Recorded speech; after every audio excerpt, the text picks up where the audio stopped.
mənə sahib olmaz. Mən hər kəsə hə demərəm. Mənə baxan çoxdur, nə edim? Sevən çoxdur, nə edim?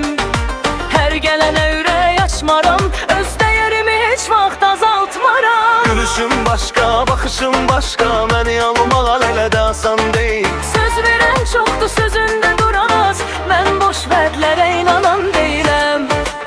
Məni istəyən çox ola bilər, amma ürəyim seçim edər. Hər qapını açmaram mən, hər gələn içəri girə bilməz. Mən hər kəsi istəmərəm, hər ürəyə yer verirəm. Hamı məni sevir deyə, mən hamını sevə bilmərəm.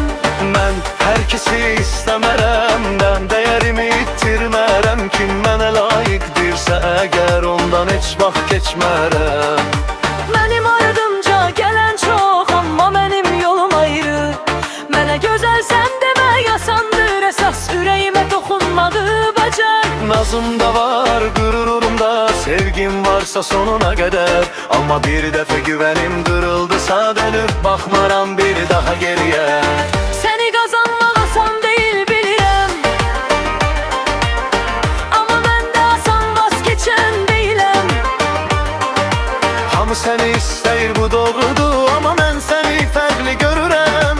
Sözlərin gözəldir, eşidirəm, amma mən hər sözə inanmaram. Əgər həqiqətən məni istəyirsənsə göstər, mən sözlə aldanmaram.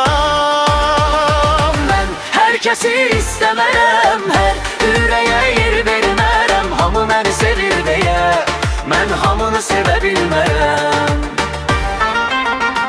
Sən bir nəfər seçəcəksən, bəlkə də səni, amma hərə tezdir.